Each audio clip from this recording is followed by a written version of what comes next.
Bonjour et bienvenue dans cette vidéo de formation. Aujourd'hui, nous allons voir l'outil Coq. Et vous verrez que parmi tous les outils de SolidWorks, c'est l'un des outils les plus faciles à aborder. Donc pour cela, nous allons lancer notre atelier pièces. L'outil Coq, c'est l'outil qui se trouve ici. On dit Coq creuse une pièce en laissant ouvertes les faces que vous sélectionnez et en créant des fonctions à parois minces sur les faces restantes. Si vous ne sélectionnez pas des faces, l'option Coq crée un modèle cru fermé. Donc, voyons cela en pratique. Je reviens sur le plan de dessus. Par exemple, je vais prendre une ébauche. Voilà. Je vais prendre 100 sur 200. Je prends l'habitation, je prends 200. Ensuite, on va faire une extrusion à 50 par exemple. Voilà notre ébauche. Nous avons une pièce ici en acier. Donc je maintiens Shift, ensuite roulette pour zoomer et dézoomer. Ensuite je maintiens CTRL, ensuite roulette pour déplacer.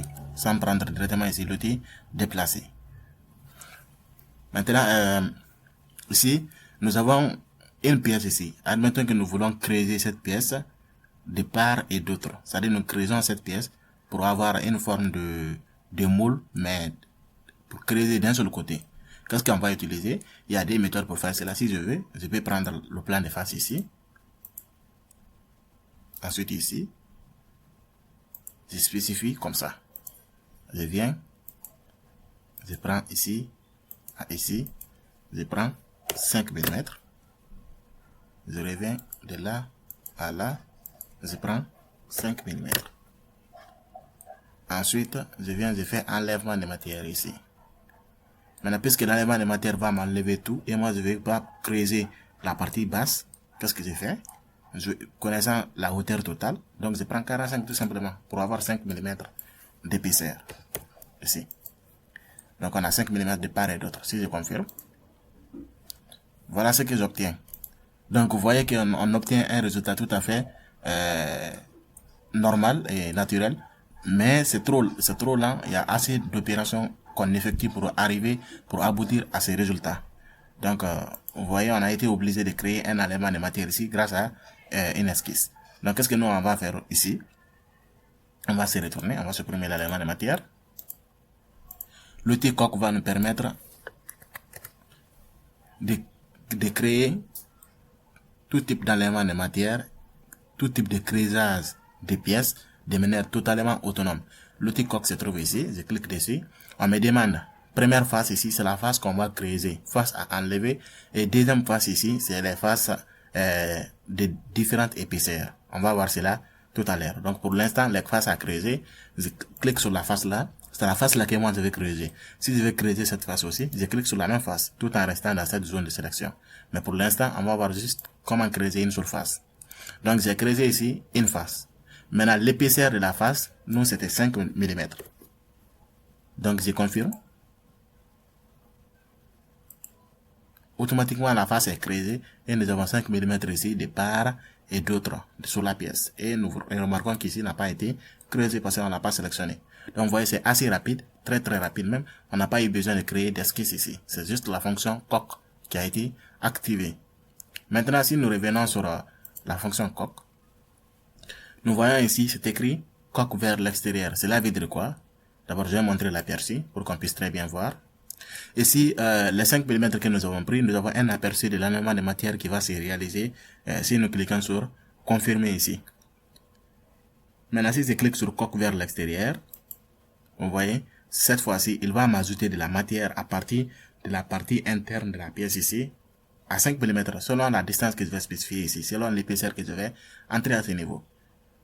Maintenant, si nous voulons maintenant creuser des parties, nous allons revenir sur voilà, Coq vers l'intérieur. Si nous voulons creuser cette autre partie, c'est-à-dire nous voulons que ce qui va se creuser ici traverse complètement la pièce, je n'ai qu'à sélectionner juste cette face. Une fois que la face est sélectionnée, nous voyons maintenant que l'enlèvement de matière traverse complètement la pièce. Si nous cliquons sur OK, vous voyez ce qu'on obtient. Donc c'est assez pratique, surtout sur les pièces assez complexes.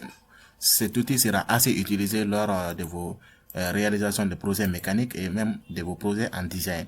Donc ici, Je vais enlever l'autre face. Maintenant, deuxième partie, on dit réglage des faces d'épaisseur différentes. Qu'est-ce que ça veut dire? Nous voyons que l'ensemble des éléments de matière qui s'effectuent ici, nous avons toujours une épaisseur de 5 mm. Maintenant, supposons que d'un côté, moi, je vais avoir une épaisseur de 10 mm, de l'autre côté, je vais avoir une épaisseur de 5 mm, et de l'autre, je vais avoir une épaisseur de 12 mm, par exemple. Donc, qu'est-ce que je fais?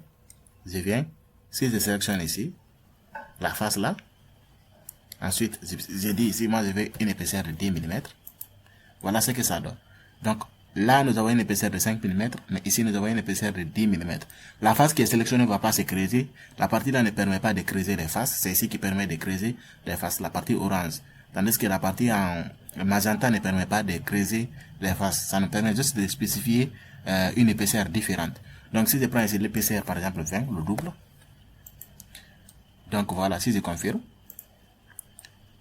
Puisque j'ai sélectionné cette face et que j'ai dit que c'est 20 mm d'épaisseur, tous les autres côtés vont prendre 5 mm d'épaisseur, mais la face que j'ai sélectionnée va effectuer un décalage à 20 mm. Donc c'est un outil tout à fait pratique. Maintenant, autre utilisation de l'outil coq. C'est généralement dans ces contextes même que j'aime beaucoup l'utiliser. Je prends le plan de face, par exemple. Je prends quelque chose comme ça, une ligne de là à là, ensuite de là à là, ensuite de là à là. On peut faire les cotations. Je vais prendre ici 165. Ici, je vais prendre 100. Ici, je vais prendre 150. Voilà. C'est juste à la volée, juste pour appliquer un peu l'enlèvement des matières dans certains contextes. Donc, si je vais un peu désactiver ici, et puis prendre ici, par exemple, 50. Je confirme. On vient faire un accordement ici. Là, 50 est trop grand pour lui. On va prendre 20. Voilà, à 20. Bien. Je peux tout à fait venir prendre l'outil pour sa base balai, profil circulaire, on a déjà vu ça. Et puis, je prends un diamètre, voilà. Dominer un peu, voilà, un diamètre comme ça, 30. Donc voilà une pièce. Admettons que votre objectif c'est quoi? C'est de creuser un trou à l'intérieur de cette pièce, de diamètre bien spécifié. Donc sur les autres logiciels, je décide encore un autre profil. Par exemple, qu'est-ce que j'ai fait sur d'autres logiciels? Je reviens tout simplement ici. Je viens prendre enlèvement de matière par balayage. Je prends profil circulaire avec ça. Puis je spécifie le diamètre par exemple 20. Automatiquement il m'enlève la matière, mais vous voyez que ça prend trop de temps. Ça prend trop de temps. Donc qu'est-ce que nous on veut faire? Qu'est-ce qu'on veut faire? On va utiliser l'outil coq. Donc je clique sur l'outil coq. Quelles sont les faces que je vais creuser? C'est la face là et la face là. Ensuite, quelle est l'épaisseur que je veux? Je veux une épaisseur de 5 mm. Je vais voir d'abord ce que ça donne. Ok, c'est tout à fait magnifique. Donc je vais confirmer cela. Il n'y a pas de décalage à effectuer. Je confirme. Automatiquement, nous avons ici une pièce creuse. Donc voilà l'une des utilisations de l'outil coq. Dans les vidéos suivantes, nous allons voir les outils de répétition. Et quand nous allons finir l'ensemble des outils ici, nous allons consacrer tout un bout de temps à réaliser des projets concrets et à faire assez d'exos avant de passer sur l'assemblage. Sur ce, je vous remercie.